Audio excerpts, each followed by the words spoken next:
A little tough on the fingers there. Hi, everyone. Welcome aboard, all you ground troops spinning around smartly on the planet. You have the infamous, if not famous, Bret Lueder here. He is a producer, author, and co-host with me on the TJ3B Triangle. And we're going to do ET Talk. And I can't believe this, folks. We are so excited. We have one of the most famous people that outdoes Bret Lueder, and it's Bret Lueder's friend. And I'm so excited because I get to meet him tonight. And they know I'm all excited because, as you can see behind me, we have the alien event poster and flyer and the little silver UFO thing that hopefully the three of us will be there. The alien event, Las Vegas. We're doing this for David Farman, but Brooks Agnew is a famous, well-known author. He is a multi-patented engineer, and he is a producer of his own shows. He makes all kind of videos and trailers, and he's a well-known author with over we'll just say right now 12. He's working on number 13. Some of the greatest bestsellers on Amazon. They've been in the top 20 for years. And I'm elated to meet him. I mean, I met him online because he's been on so many well-known shows, like National Geographic. And tell them some of them, Bret. Let you talk for a minute. Tell them some of the shows you've been on. I can't wait for my sister and brother. They're in the green room listening. Tell us the shows you've been on. The shows that I've been on or that he's been on? That one Brooks Agnew has been on. I want to know some of the television shows Brooks been on. I didn't know you'd been on some too. I know he was recently on the YouTube version of Jimmy Kimmel, and that's pretty huge. And so, what? In this day of the exposure of the powers that be that control the media, it's still very important. There's still the only really way to go if you want to get past a certain level of exposure. And Brooks cracked into that level. I'm just thrilled for him because this is a guy that's been kind of operating underneath the radar for decades. I first met Brooks in 2007 at the Bay Area UFO Expo, that famous conference that Victoria Jack used to run. Right. I had seen him previously the year before at the Gilliland Ranch in Southern Washington in August of 2006, where I was just blown away by his audacity that he thinks he's going to sail his ship into the hollow earth. I'm like, I got to meet this guy because this guy's got some huevos, man.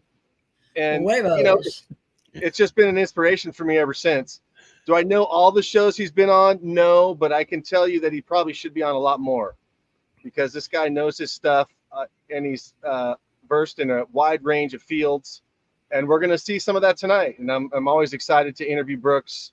So Brooks, thank you so much for your time once again, and welcome to the show. Oh, it's my pleasure. It's a greater pleasure to have been Bret's friend all these years. Every time we meet, who's barely eclipsing my fame. We get together and we talk till places close around us. Yeah, it's well worth it. You don't meet friends like that very often in the world. Right on. Well, I think you've been on some shows on YouTube because I used to watch you when I was a little girl. That's funny. YouTube is one of those strange anomalies. It was the 800-pound gorilla for years and years of free speech. Everyone went on there. I had 250,000 subscribers and growing.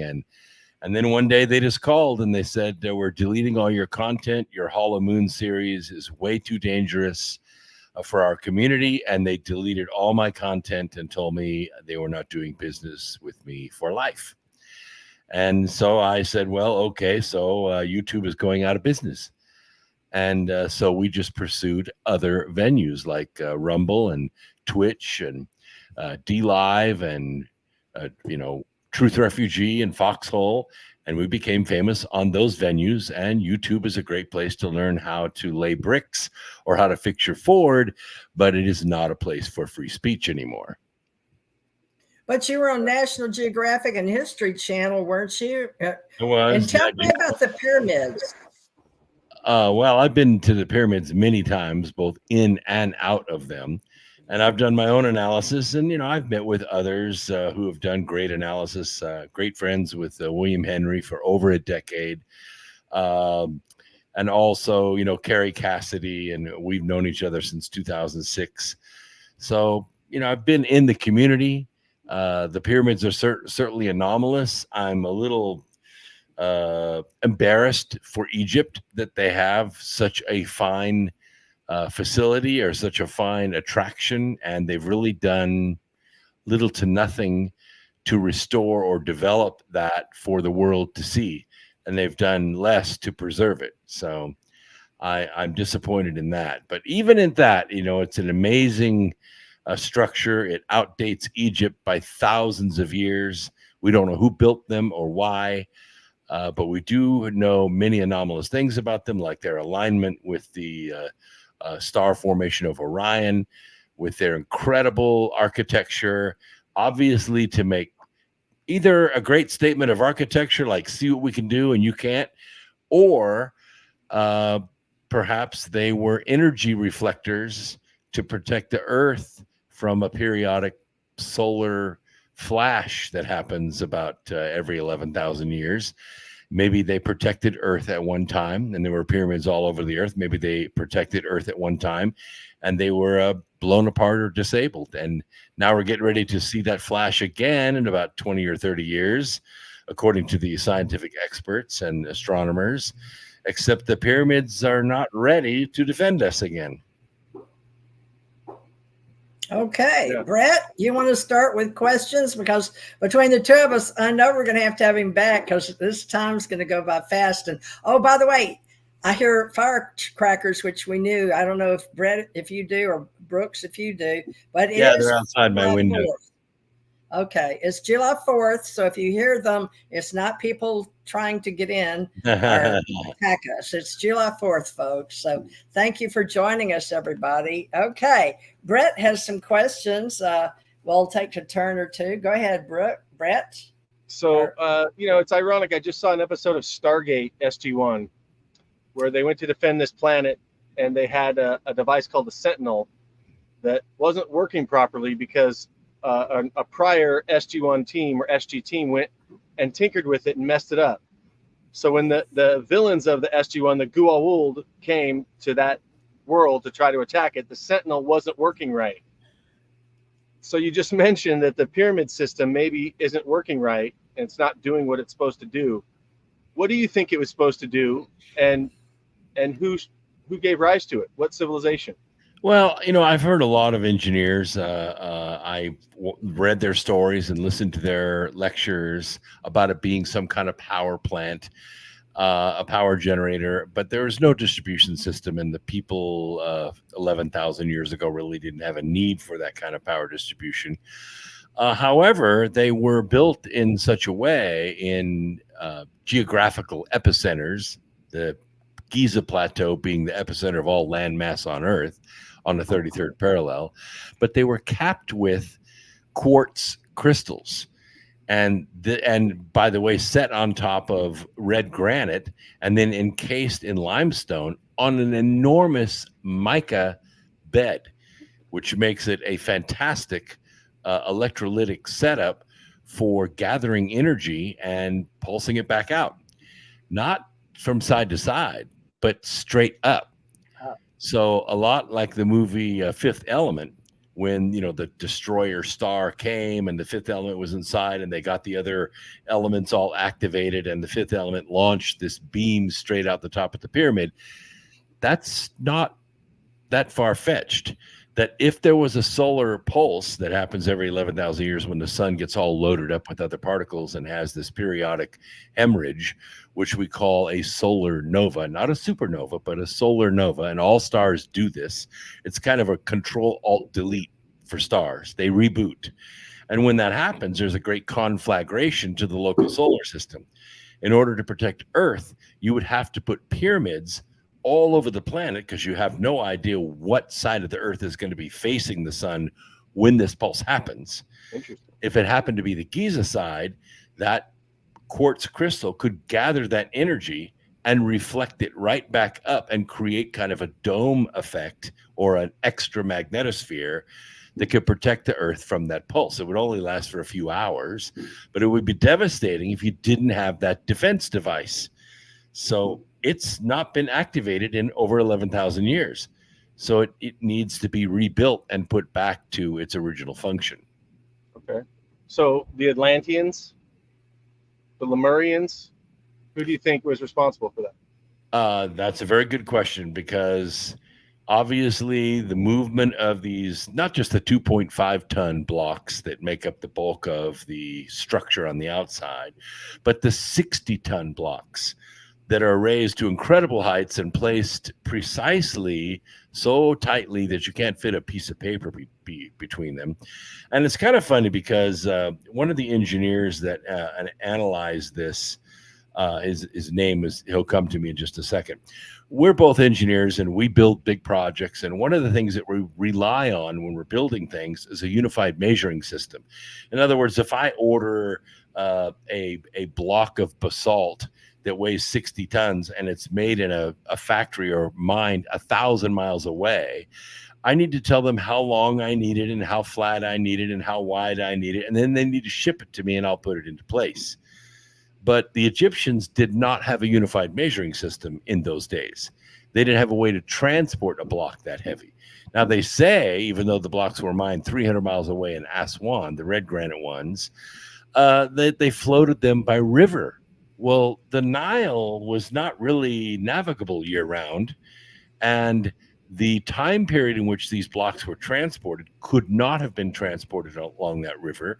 They would have had to have been towed by oxen or people or something like that, which meant you would have had to have barges going both ways, empty going back to Aswan, 300 miles away, and loaded coming from Aswan to Giza. But 1.44 million blocks, not possible. The Nile would be littered with these blocks because those barges would have capsized from time to time and dropped blocks into the bottom of the sea or bottom of the river. They're not there. So they didn't transport them by water.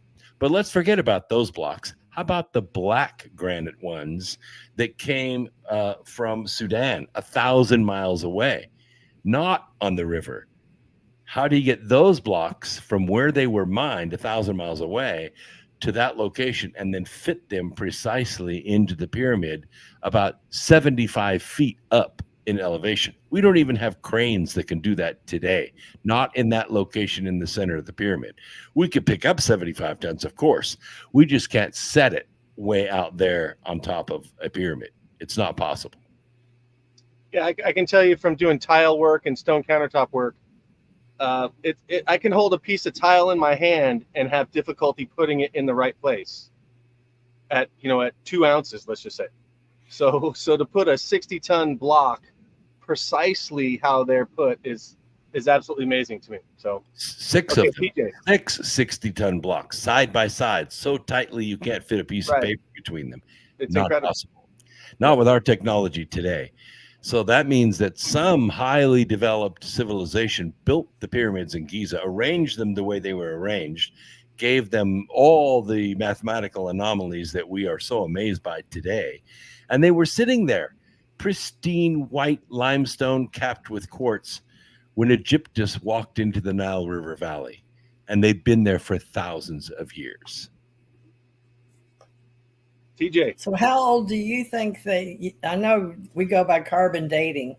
There's no other way to tell except knowing versus what we have in the history that we've created ourselves from maybe things left behind like the pyramids, but just speculation with all the people you work with. And you like to come across as the science heavy. So what year would that be? Well, Robert Balval, which is the engineer I was speaking of, and myself, we speculate based upon the geological record, not the carbon dating record, but the geological record of erosion and everything on the Sphinx and the surrounding complex there at Giza, that the pyramids are around 11,000 years old, well before Egypt was ever Egypt. So there was humankind or some type of humanity or extraterrestrial or some type of beings that could have that level of existence. Now, Does that go with the deluge and all the four major stories around the world and our world religions with the deluge and the flood? When was the flood, according to you? Well, we think the flood was about 6,800 years ago, somewhere, almost 7 millennia BC, or I'm sorry, 4 millennia BC. The issue is, and the universal flood is a story all over the world. It doesn't mean that the whole world was covered with water, but there was a flood that occurred, and it could have occurred one of three ways. It could have occurred from the fountains of the earth opening up and the inner ocean breaking through the crust and coming out onto the surface and filling in the large valleys like the Mediterranean Sea and others around the planet. It could also have been a large ice asteroid that would have come in close to Earth. The Roche limit, which is the gravitational field around the Earth, would overcome the internal gravitational field of this large asteroid, and it would disintegrate in our low Earth orbit. And then those ice crystals would rain in on Earth as a huge extraterrestrial body of water and flood the Earth. And it would take about 7 months for this to equalize, which is about what Noah said happened. And it also would have condensed the highly let's call it humid atmosphere of the earth, because before Noah's day it had never rained. No one had ever seen the stars before, which means the earth was in somewhat of a quasi temperature equilibrium, which means the earth was straight up 90 degrees compared to the sun. There were no seasons. There was no spring and winter the way we have it now. But a large gravitational body coming in close to Earth would have tilted the Earth about 23.5 degrees on its axis, which is where we are now, in this collision of this giant water asteroid or water planet that collided with Earth. Well, Bret, any other questions right now? Well, just along those lines is a great book by Dr. Larry Brian Radka called 666.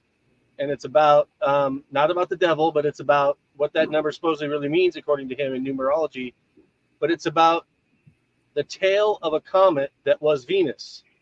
And as that tail swept across the earth, that supposedly, the ice and the water that's in the tail of the comet is accountable by this theory for the flood.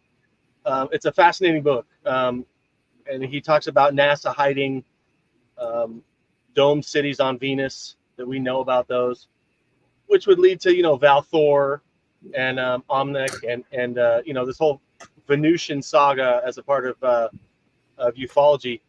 But you mentioned it earlier, and I knew at some point we were gonna dive down this hole again, no pun intended. But you talked about the inner Earth ocean coming out, so that means that there's an ocean on the inner Earth. I think standard science is now acknowledging that there's some type of an ocean on the inner Earth. And part of what I think has made you most well known is your planned expedition to go to an alleged hollow Earth and the civilizations that are there. And something that, you mentioned earlier, we've closed bars down together talking about stuff, but I've never had the chance to ask you. So you've got your expedition together. You've got your multidisciplinary team of scientists. You've got your crew. You've got all your supplies. You sail into the curve at the North Polar entrance.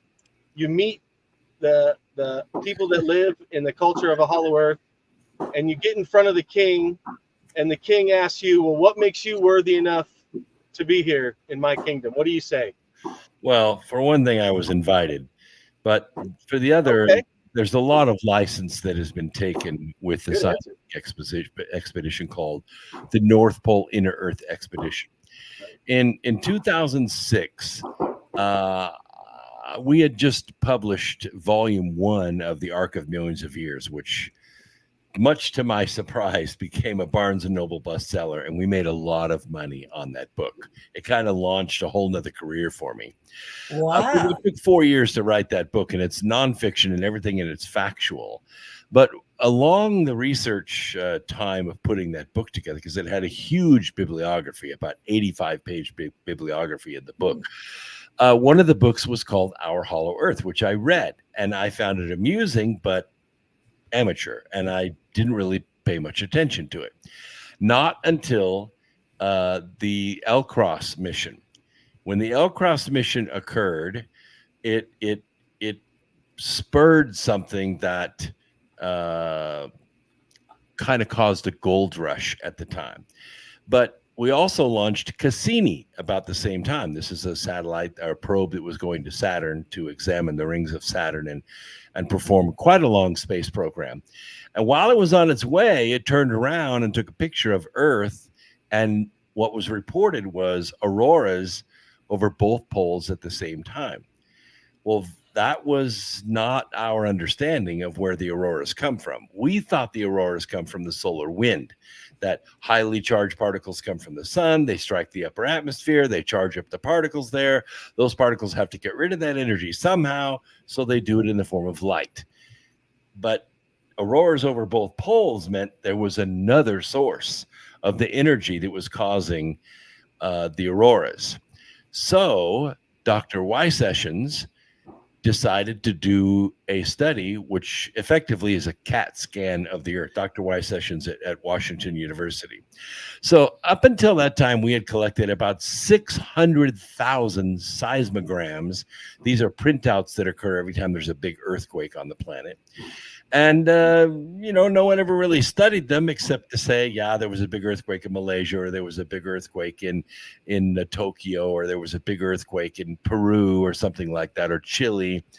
But so what Y. Sessions did is he collected a lot of cold pizza and tasked his grad students to enter all these seismograms into a computer and try to model them. In other words, do a CAT scan of the Earth. And what happened was they discovered the damping waves of another ocean, the size of the Arctic Ocean, underneath the crust of the Atlantic Ocean. They could see the waves crashing on the shore inside the crust, 900 miles under the crust. So they had to jump through a lot of hoops at that point to try to defend it. That's what PhDs do. And some postulates came out of that. Number one, the water was liquid, which means the temperature inside the crust was less than 212 degrees Fahrenheit. And that there must be some sort of heat. There must be some gap or some space between the inside of the crust and the core for this ocean to exist. And so the rush was on to try to analyze the core, see what the core is made of, because you and I, Bret, when we went to school, and I'm sure TJ, we learned that we live on a molten ball floating through space. Then we live on tectonic plates on the surface, like cornflakes in a bowl of milk. That was our planet. That's how we explained it. Open into geology textbook or planetary core geology, and that's what they explain. But this countered that model. And so the rush was on to try to measure what the heck the core is actually made of. First, the Japanese did it. Then Carnegie Science did it. Then Cambridge did it. Multiple labs, multiple corroboration of this evidence. And then Carnegie Science duplicated it by creating what's called a diamond anvil. These are two big industrial diamonds, and they're set on hydraulic rams. And then what they do is they put a crucible between the rams, and they fill the crucible with various metals to try to match the frequencies that they were getting back from the core of the Earth spectrographically. And they tried to duplicate the conditions on the inside of the Earth. So they smashed it at what they thought was the gravitational density of Earth, somewhere around 15 grams per cubic centimeter. And then they shot a laser through the diamond and heated up the metal in this crucible. And what they found is the iron matched one of the peaks perfectly at about 5,000 to 6,000 degrees C, which means it was glowing white hot. But there was another hump on this spectrographic curve, and they, for a long time, could not figure out what it was.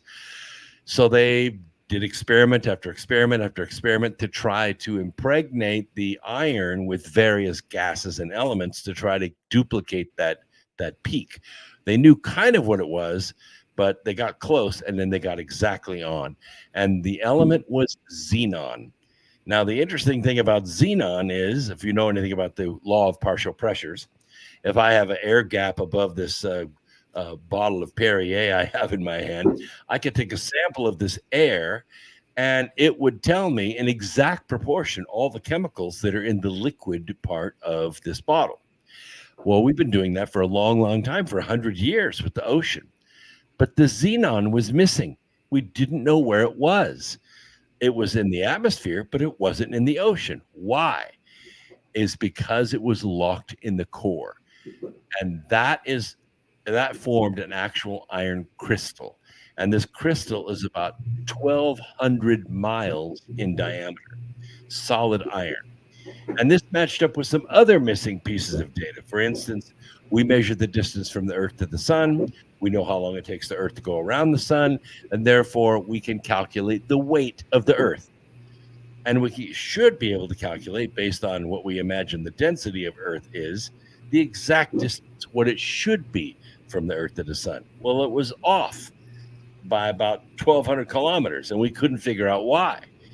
The reason is Earth is not the density that we've always speculated, 1 gram per cubic centimeter. It's because the core is way more dense. And that means that the diameter of Earth doesn't match with the weight that it should be. It means that there's a space between the core and the crust. And if that's the case, there should be an opening in the crust somewhere where these two oceans blend. We speculated it would be above the Arctic Circle. We knew about where it was, plus or minus 10,000 square miles. There was only one ship on the planet that could go there and see if that opening was there, and that was the nuclear-powered icebreaker of the Arctica class that is owned by the Russians. So we chartered the boat, and we tried to raise the money to pay for the charter and failed. So then in 2021, we raised enough money to send a small crew to Moscow, then to St. Petersburg, then to Murmansk, where these ships are based, to lay down the base film for the expedition. We were hoping that that base film would inspire our 40 million fans to kick in a couple nickels and get this expedition funded. And what did they do? They locked down the entire world. We lost all of our money for the plane tickets, the train tickets, the hotels, everything. We lost it all. And to this day, you can't buy Russian dressing, let alone rent a Russian nuclear-powered icebreaker. So the expedition is on hold. Wow, so much for globalization. All right, well, I guess I get to ask the next question. Well, Brooks, with that said, knowing that we all know that we're living on a toroidal in-out, I mean, three of us, I think, can agree with that, right?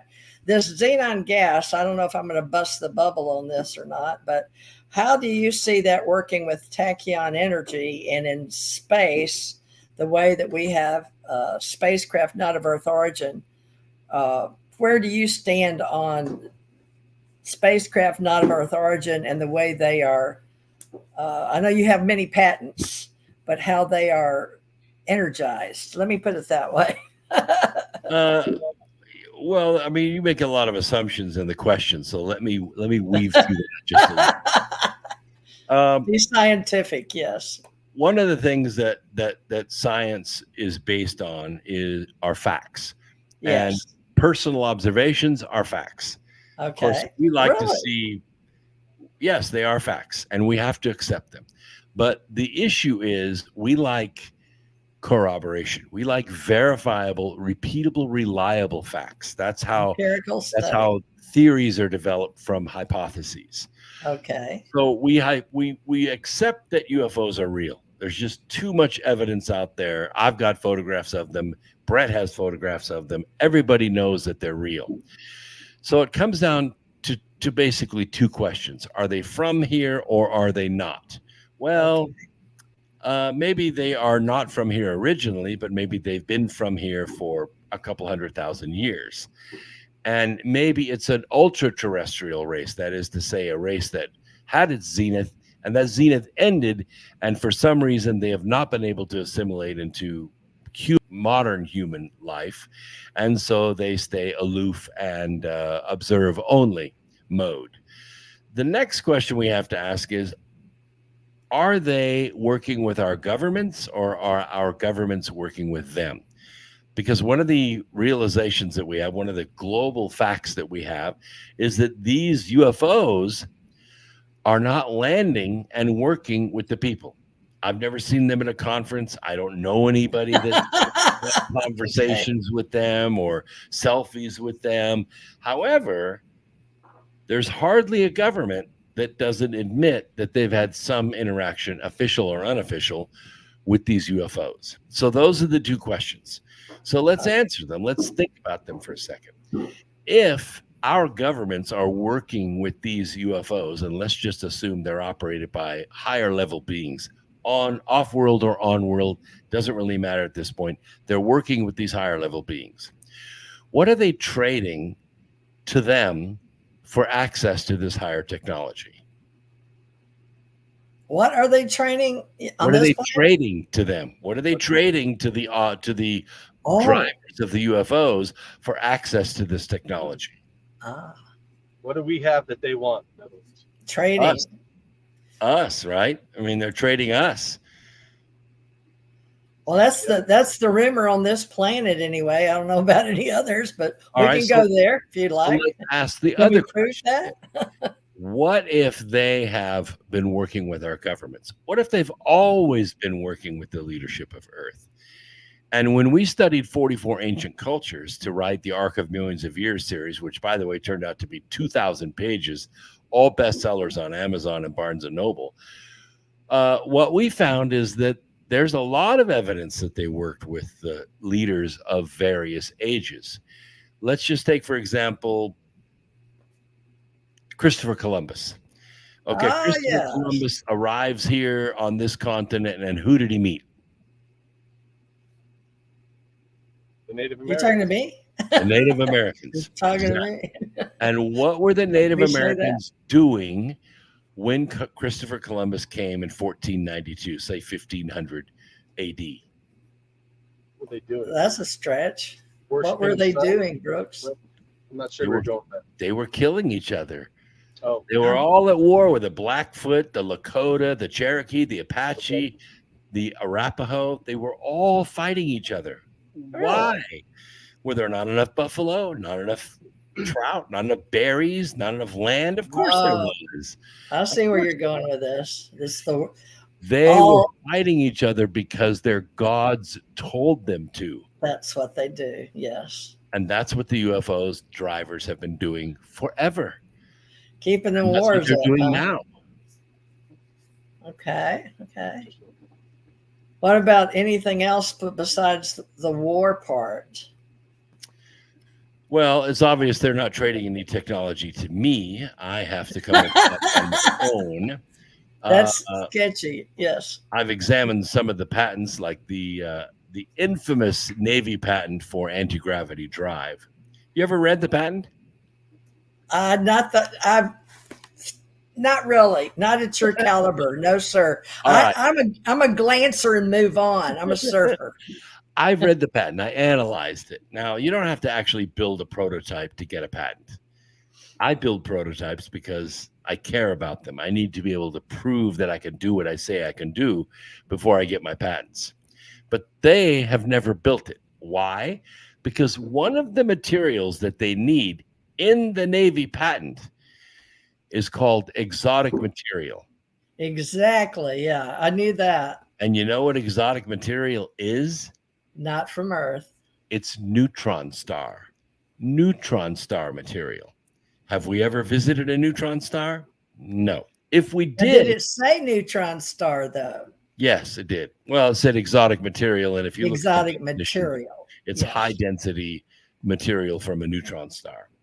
If we ever visited a neutron star, we would never get back because it has so much gravity, we could not escape its pull with any kind of thrust technology that we know of. So it's higher technology. If you did get a teaspoon of it to power your anti-gravity drive, As soon as you brought it back to Earth, it would smash through the floor of your laboratory and go immediately to the center of the Earth. That's how dense it is. Well, maybe that's not the one we're looking for. It said exotic. And that's what keeps me going, is because my stories came from that. The same story yours is coming from, because I was Navy, right? So let's talk. Oh, this would be great. Bret, I need to let Bret, but I want to come back to this. We're basically talking to now folks in ET UFO land, okay? Those of you tracking Mr. Brooks Agnew, and I'm basically calling them out. I mean, when they had this recent oversight committee hearing, and Ms. Congresswoman Mace was asking questions of Mr. Grush, I thought she asked okay questions, just the wrong questions. I thought AOC actually asked better questions, but they didn't ask the right questions. There are 3 questions that weren't asked that I would have asked to Mr. Grush when he was there. Okay, let's have it. The first is, Mr. Grush, we're the ones that appropriate the money for all this research. So we want to know 3 things. Number 1, where do they come from? Where do these biologic entities that you say you saw, where did they come from? Number 2 is, why are they here? And number 3, and this is the most important one, where's the ship? We're the ones that put up the money. By God, we're not getting another penny until we see the ship. Basic. Well, those are good questions. You know, I always find that as a public relations student, you always find that when they avoid the simple issues of asking direct questions, just like Brooke said, you know that's a distraction. 100%. There's no way around it. You can't hide it. Anyone with the brain can see that there's simple questions that you would just ask to get right to the point. So whenever they do that, it's just a huge red flag for me. So before I ask my question, I just wanted to make a comment. Brooks, you mentioned that maybe surface societies, you said something like this, maybe the surface societies are being guided by people from the inner earth. Maybe they have always been, depending, right? So there's a tradition in Shambhala where every 100 years, the king of the world summons the leaders of the surface societies and gives them instructions for the next 100 years of how everything's going to go. I got that from an Andrew Thomas book. And you think the masses of the earth, the 8 billion of us that live on this planet that create this huge consciousness signal, you think we all just go along with whatever that plan is? Well, I think our leaders have a certain duty. They're probably under threat and duress. And assuming that this is true, and that they're going to comply to one degree or another, not knowing how enforcement will go, right? So if they think they can get away with more than they can, they're going to vary from whatever those instructions are. And you know, at some point, the Armageddon tradition of Shambhala states that those armies from the Hollow Earth, from those cultures, are going to come to the surface and do battle with the evil forces. And so, you know, you can interpret that in many ways. The evil forces might be us. They might see us as the actual threat because we're maybe low vibe and we're constantly warring. But I'm not sure. I'm just, you know, I just wanted to follow up on that point that there actually is a tradition from Shambhala that says that the king of the world can spy on every place in the world he wants with the Chintamani stone, with the help of that supposedly shard from a asteroid. And that I just find that really interesting when you talk about groups like the Illuminati ruling the world. Who do they answer to? Maybe they answer to somebody like the king of the world. Maybe it's ETs, maybe it's reptilians, something like that. So. And if they can tap into all of these important consciousnesses of the earth, then they're tapping into me, and they know how dangerous I am. Each spirit using the bodies, right? So most people that have studied world religions, regardless of how the philosophical side of them, we know we're here. whether they know why they're here or not. So every one of us knows we're here. So we exist. But the question is free will and choice really something? Because we look at all the people born and all over the world in India. And when a lady that's 103 years old, I just heard her recently saying when she was little, she was white. They were always trying to rub the white off of her to make her normal. So we go with what is normal, because, you know, these people all over the world, we're different for whatever reasons. It looks like an experiment of various cultures to me. And I want to talk to you a minute about that, because we're all in this stage of consciousness that we're talking about exchanging at this alien event, 5D or whatever. But the three of us, our consciousness, right? Talking about who we are, spirit. If our spirit goes back to our soul is us, and we go back to spirit, or if there's past lives and we're reincarnating and coming over and over again, like many people say, get off the wheel of life, because this is the game of life. So having studied all that, where are you when we come to this alien event on how we're going to speak about those of us that feel like we're spiritual, but we believe immortals, and we've died already and came back and died and came back in this reality? But how are we going to deal with that at this alien event? I've not been to one ever, folks. This is my first one. The awakened of the world are positive that we are eternal beings and we're having a mortal experience. Yes. And many, many people, not just Indians or other traditions like Hindu, realize that each mortal experience that we have adds to the stature of our spirit. When we're in spirit form, we don't learn anything. We can't stub our toe. We have no sense of time. There's no mystery. We don't learn anything. There are no lessons from it. We only learn. We only get to write in the Akashic record when we're mortal. Mortality is heaven for a spirit, because we get to enjoy food and sex and create life in our own image. We enjoy mystery, and we learn patience, and we learn many abilities over thousands, eons of lifetimes, until we become, because we are all a piece of source, we become complete like source. Even Jesus, when he came to the earth, he gave people a commandment. He said, be therefore perfect, even as your Father which is in heaven is perfect. Well, that's not really a great translation. The better translation is, be therefore complete, even as your Father which is in heaven is complete. You do that through mortal experiences. You become complete. And then, as Revelation chapter 3 says, you become a pillar of heaven to go no more out. You've learned everything you need to learn, and you go on to the next phase of source. And will we at this alien event be discussing levels of source and various other universes possibly? I know you've been trying to talk about your book. What is that? Remembering the future? Yeah, there you go.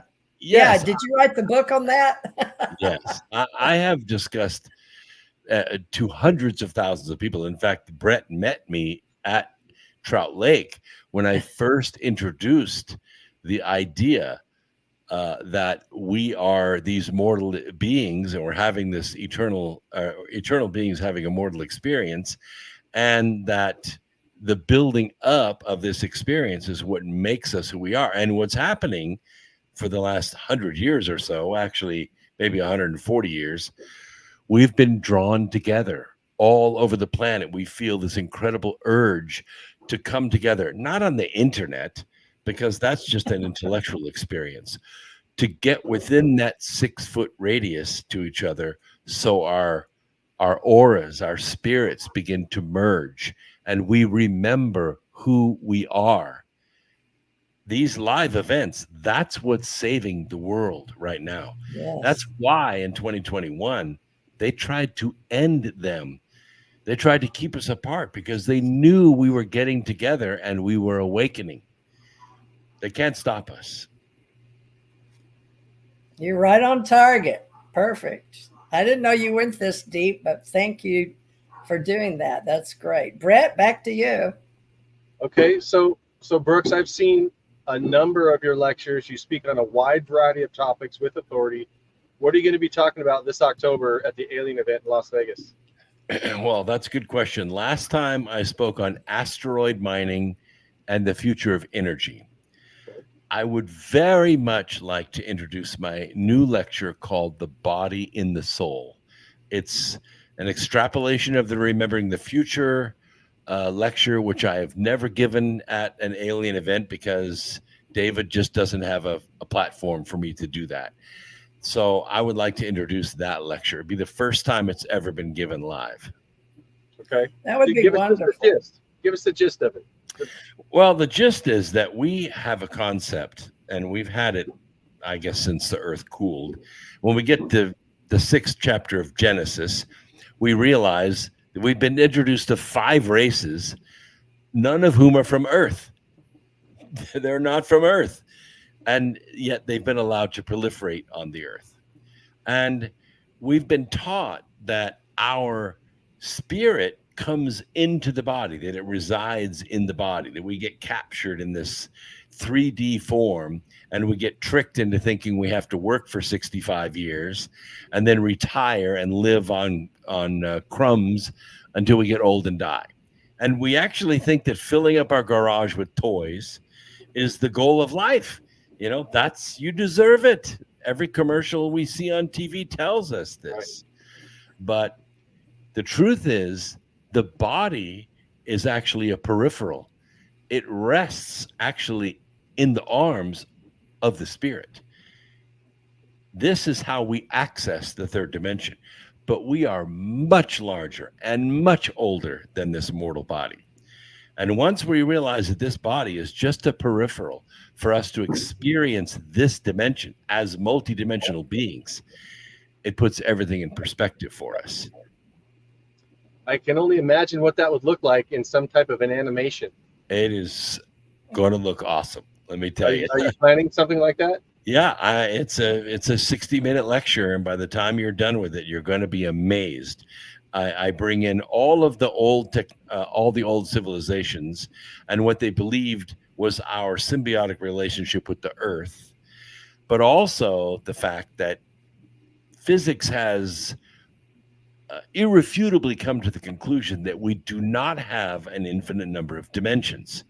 We have a fixed number of dimensions. That's the way the math works out. What we do realize, though, is that there are an infinite number of universes and that we are communicating between universes. Even Stephen Hawking, and I didn't argue with him, but we exchanged communications during the last years of his life when he talked about particles getting close to the event horizon of a black hole, cloning themselves, and the clone would then, or the original, would drop into the black hole and disappear and go to another universe. So he said that our universe is leaking into another universe, but he left it unfinished. So I wrote him back, and I wrote Kip Thorne back, Dr. Kip Thorne, and I said, if that's true, then that means other universes are leaking into our universe. And when they built the laser interferometer gravitational wave observatories, one in Hanford, Washington, one in Livingston, Louisiana, both of which I've worked at and visited and spent time at. And this September, I'm going to the 3rd one, the last one on Earth, which is in Florence, Italy. These observatories are so sensitive that once we learn how to synchronize them and tune out all the vibrations of Earth, we are actually seeing particles pop into our dimension from another dimension. We're measuring them with these devices. So my original paper to Stephen Hawking about 20 years ago and my conversations with Sir Roger Penrose have vindicated me. Other universes are leaking into our universe.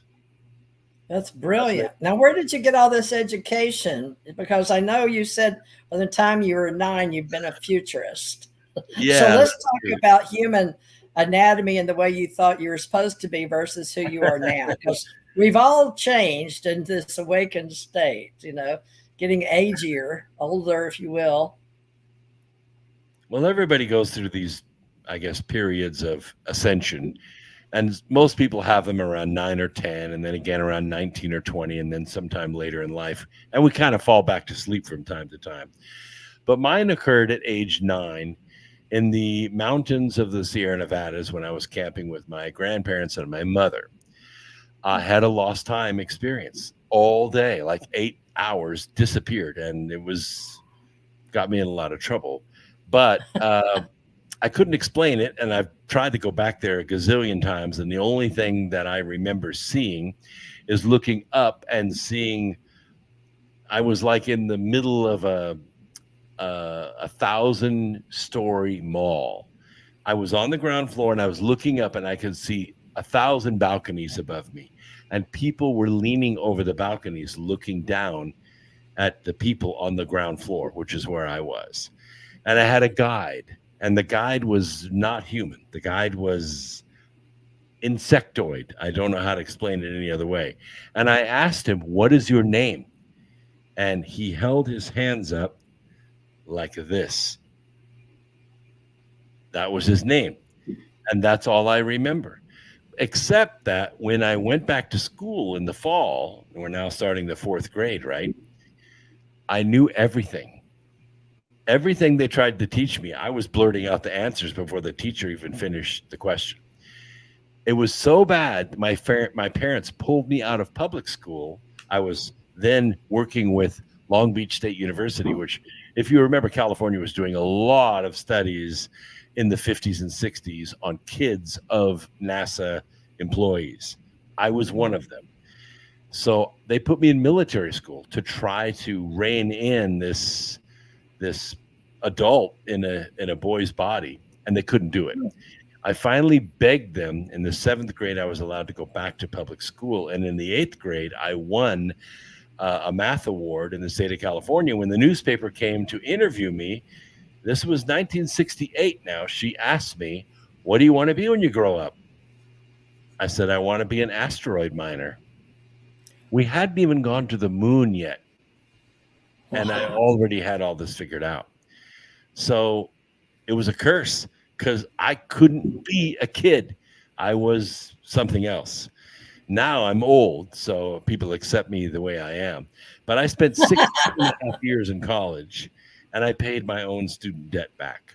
Since that time, and my proctor, when I got my undergraduate degree in nuclear chemistry, John Harwood said, "Now, Brooks, if you'll read 4 books in your field every year, every 4 years is like adding another degree to your college degree." Well, I took the challenge, except I didn't read 4 books a year. I read 40 books a year for decades.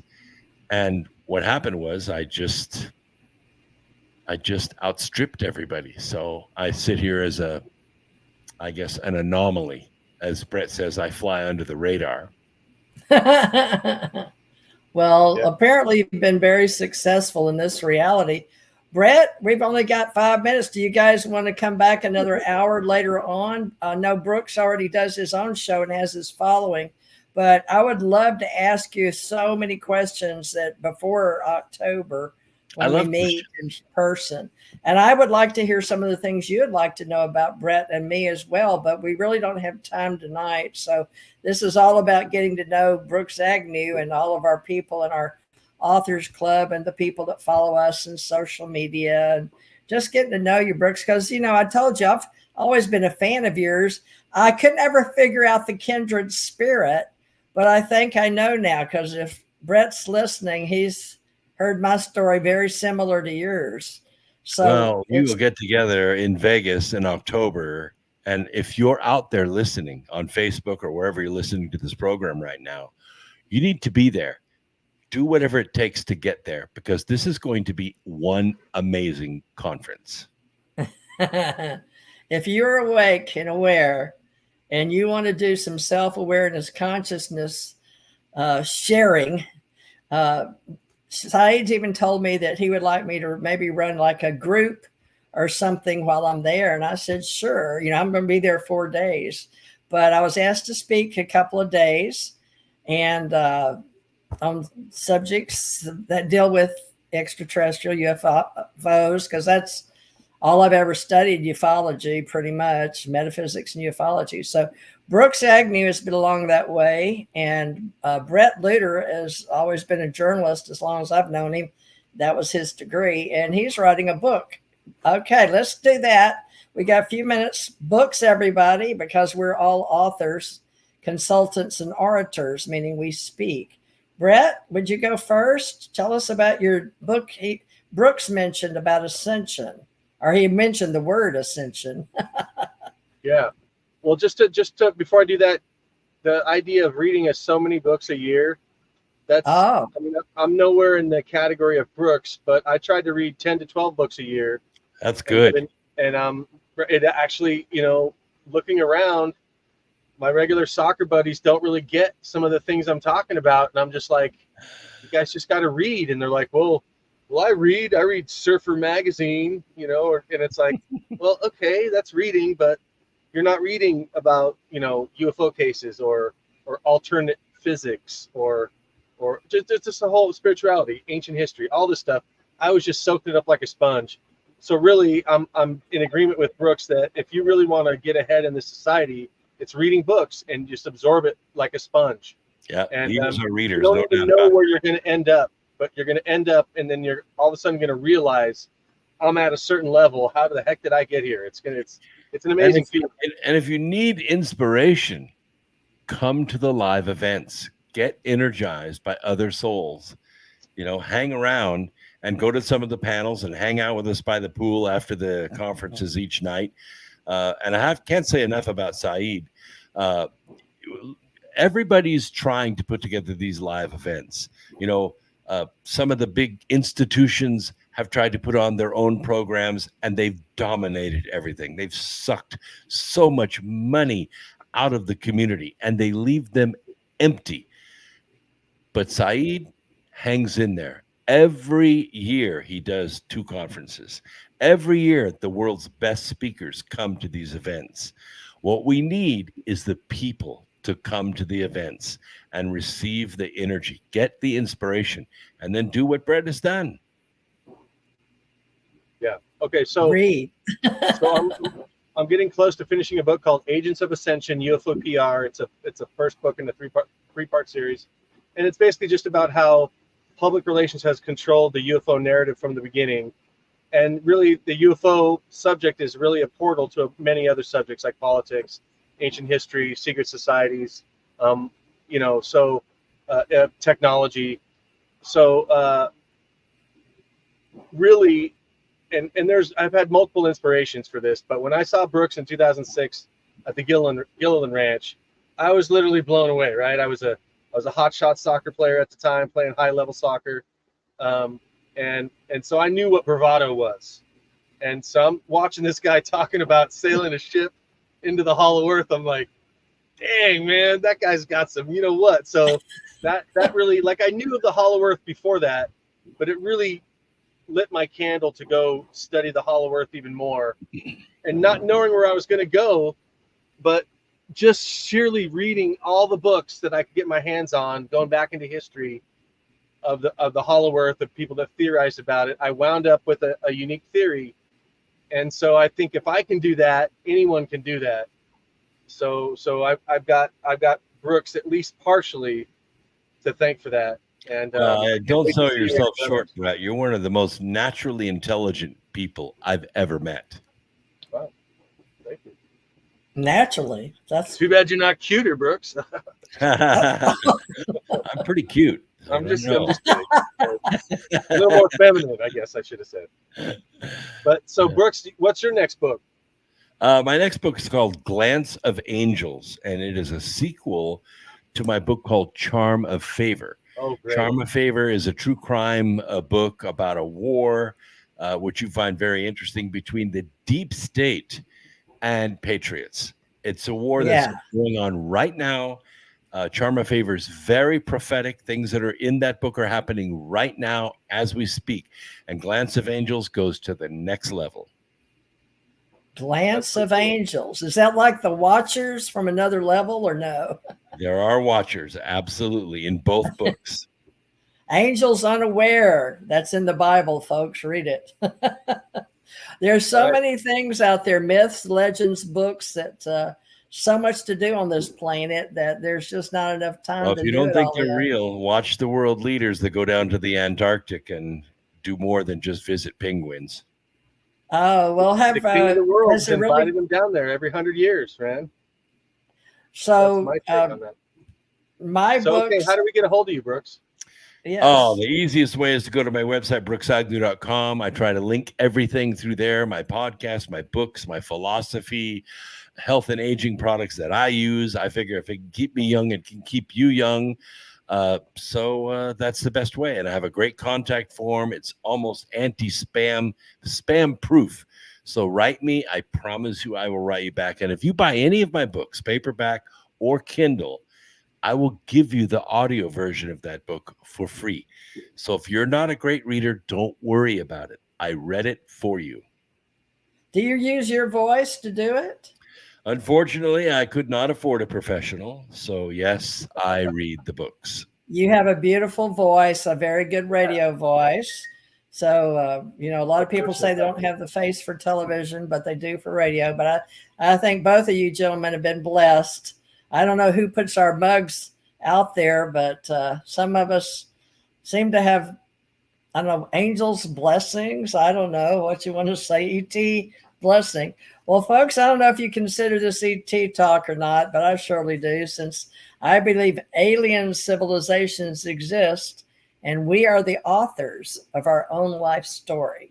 So stick with me with our Authors Club. There's no charge. We just know who each other is. We are the Invisible College, and we work with our metaphysics. And we love our quantum physicists, or our theoretical physicists, and people that are just learning about what physics is. So Metaphysicus, email brooksagnew.com, teresajmorris.com. Bret Lueder, well, his page is on my TJ Morris Agency.com, but you can always find us because Bret spends a lot of time working during the day, and he's on Facebook. So Bret, I know Belu, if you want people sending, like Brooks has a great list. Do you want people emailing? My public email is beelu1212@yahoo.com. That's BEELU1212@yahoo.com. That's the one I prefer to have out in the public. Okay, thank you. All right. And mine is tjmorrisagency@gmail.com. I've got Director of ACO Association, if you're our TJ Morris show, on iCloud.com. So a lot of different ways, but the main thing is, that we're going to be here, and you can find us on YouTube and Rumble, because I make sure these go both places. And Bret will be back next week with the TJ3B triangle that he started here with me. And apparently Brooks Agnew, if he wants to come back one time or two, he's working several hours himself, but let's get Brooks back before the event. Let's definitely have him back. Drywall all week, so it was 102 heat index today. Bret knows exactly what I'm talking about. You see me with my rag, right? Yeah. A couple minutes. Well, I'm in Buda, right outside of Austin. So I have good weather here, but it gets hot here because I was stationed at Killeen, Fort Hood, and it would get hot, 104, 106 there. I remember when I was in Orlando, it was 110 degrees there one day. Humidity about 200%. The black stuff melted off my boots and in the heat, folks. It can get really hot. Well, guys, I know you're both hot and it's time to go, but we'll do this again if it's okay with you guys. Brooks, can you stay in touch? You got my number. Sure, absolutely. I've got Brooks' number. He's got mine, and we all have Bret Lueder's number. So thank you, Brooks. Thank you, Bret. It's been enjoyable. I'm going to close out here. My pleasure. Brooks Agnew, folks. We can't wait to get him back. All right. Ta-ta.